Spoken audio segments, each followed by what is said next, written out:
Hi guys, welcome to Reensplace. Today is week 3 of Fall Food Friday, and we're going to be making crockpot chicken and dumplings. Now this is a collab with Fallon over at Moss Family TV. If you guys are here from her channel, thanks for coming, and I hope that you hit that subscribe button.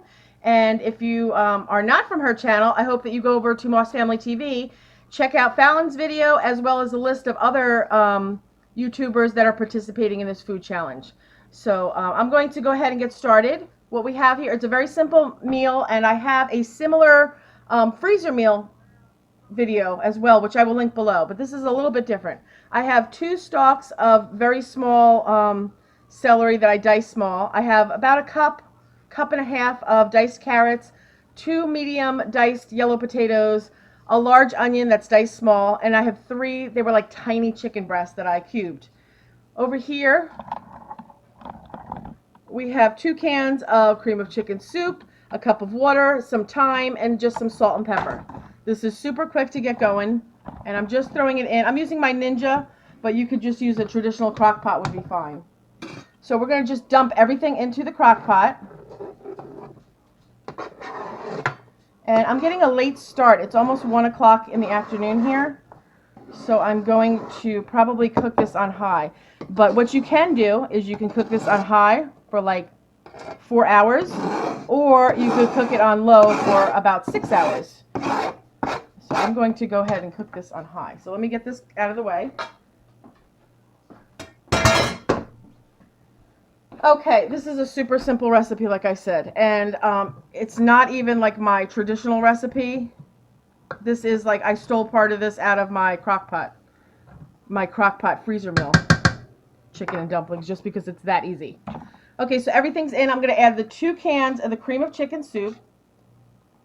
This makes it nice and thick and creamy, and you can use chicken broth with this instead of water, but I feel like with the cream of chicken soup you don't really need to, so I'm not going to.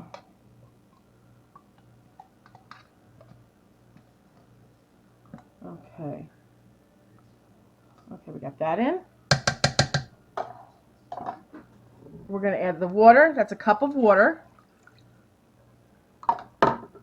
And I'm just going to use a pinch of thyme because I think it's a strong flavor. So I'm going to put a little pinch or 2 of thyme. Okay. I would say half a teaspoon maybe. I'm going to put a little bit of salt, not too much because I feel like those canned soups are very salty. And I'm going to put a lot of ground black pepper because that's what we like.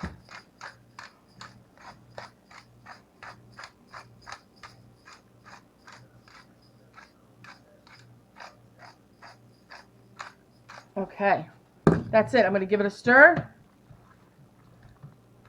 Now, when it starts cooking, the vegetables and the chicken are going to produce some water, so it'll be a lot more liquidy than what it looks like now. Okay, that's it. I'm going to put the top on this. I'm going to set it on high. I can't see. Okay, high for 4 hours. I'm going to put the top on. And then in 4 hours, we're going to come back. And what we're going to do then is we're going to add some milk to this. And I'm going to show you how to make some homemade drop dumplings, which are delicious. And we'll do that in 4 hours. So I will come back for you then. Okay, guys, we're back. It's been 4 hours. My pot, you probably can't see, but it just says on. It's on the warm mode. It just turned off. I'm just going to check it. It smells really good. Honestly, what says fall better than, let me get the, sorry about that. I fogged you up a little bit.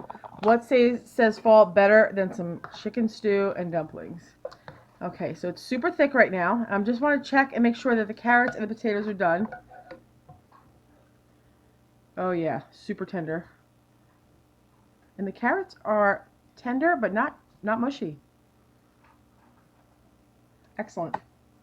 Okay, so what I'm going to do, I'm going to turn my crock pot back on high.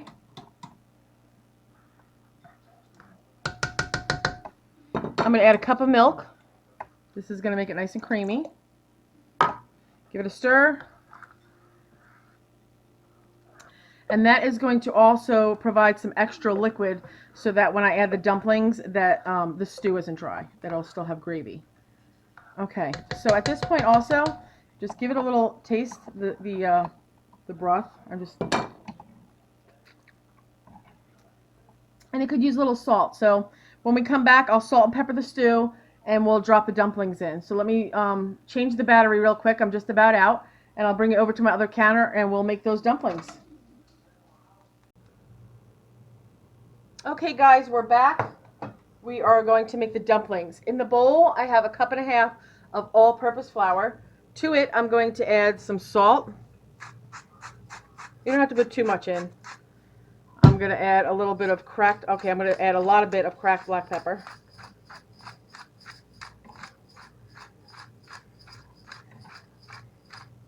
I'm going to add a little bit of onion powder, which you don't need to add, but it does add a little extra flavor, and I really like it. And you're going to add a little bit of thyme. If you don't like thyme, you could use parsley. And just a good pinch, not too much, maybe 2 little pinches. There we go. And the last ingredient for the dry is you're going to use 2 teaspoons of baking powder. Give this a little stir.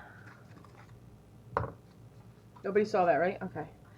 Give this a little stir, and to this, you're going to add 3 tablespoons of margarine, butter, whatever you want to use. I have margarine because I didn't think to take it out ahead of time. I'm just going to grab a fork.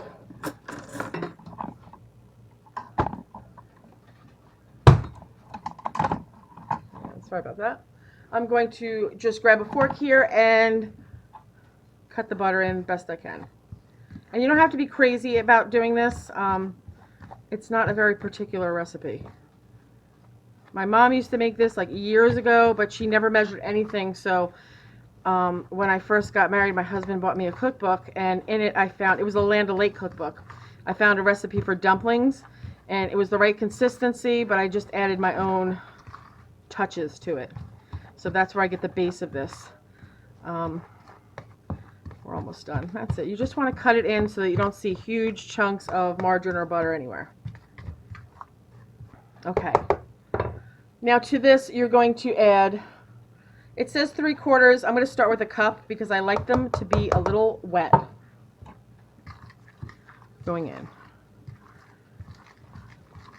I mean, you really cannot mess this recipe up. If it's too wet, you add a little more flour. If it's too dry, you add a little more milk. But this is right about where I want it. It is wet, but not too wet. In fact, let's see. I'm just going to give it one little splash. That's it.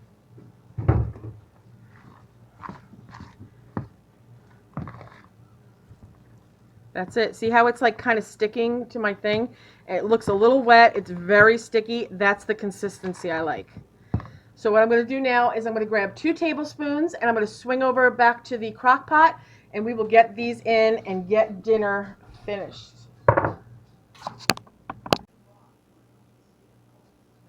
Okay, we're back. What I'm going to do now is, we checked this before. Remember, we added the milk, and I have to season it. So I'm going to add a little salt and pepper to it.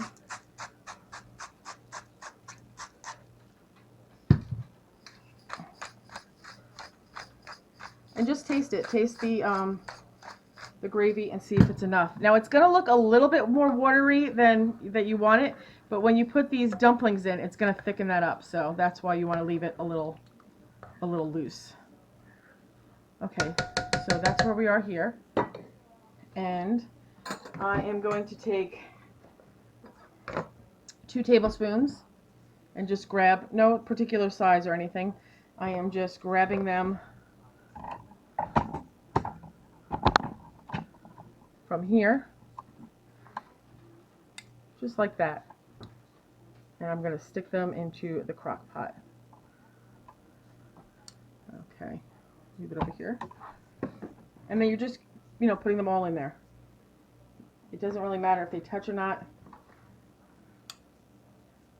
No rhyme or reason. And don't worry about them being too big or too small. It really doesn't matter. You are probably going to eat 2 small ones, so it doesn't matter if you eat 1 big one. Put it in there.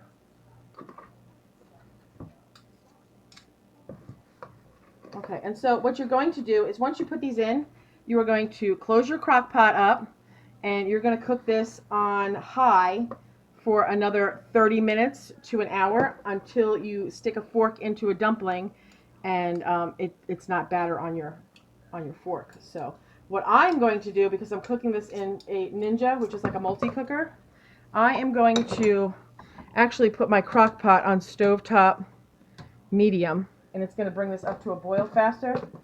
And this is, again, I got a late start making dinner today, and I have some work to do after dinner tonight, so I'm just going to get this cracking. But again, if you're using a traditional crock pot, just put it on high and cover it. It's probably going to take you half an hour, maybe 45 minutes, and that's it. So all the dumplings are in there, and now I'm just going to cover them up.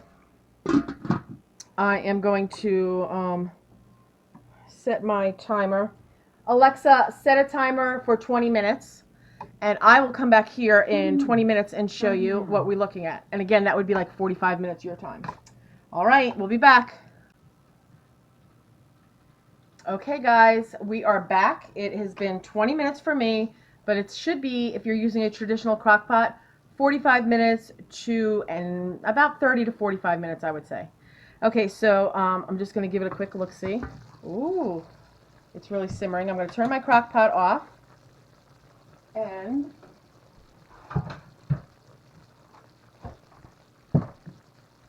let's check and see if the dumplings are done. All you want to do is, they look a little sticky on the outside, but you're just going to want to pull one open. I don't want to get too close because I'm going to fog up the screen, but you can see it's nice and flaky inside. They're done. So what I'm going to do is I'm going to remove a dumpling, put it on my plate. I'm going to take another dumpling because they're delicious.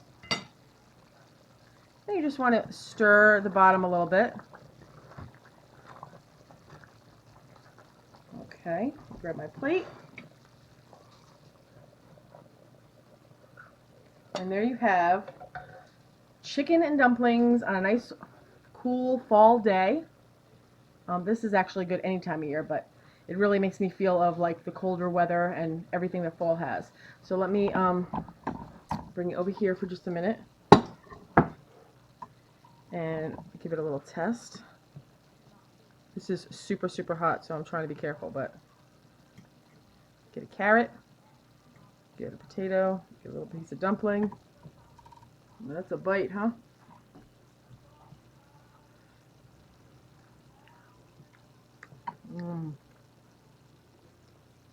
That's really good. I can't wait to eat it. Alright guys, I hope you enjoy this Fall Food Friday. I hope you give this recipe a try. I'm going to link down below in the description box the freezer meal version I have of this. So you can make these ahead of time in freezer meal version, and then you could whip one of these out and throw it in your crock pot anytime you want to have chicken and dumplings. So again, if you came over from Moss Family TV, thank you for coming by. I hope you hit that subscribe button. And to everybody else, thank you so much for watching. I hope you all have a great day and a great weekend with lots of fall food and fun. Thanks so much. Bye.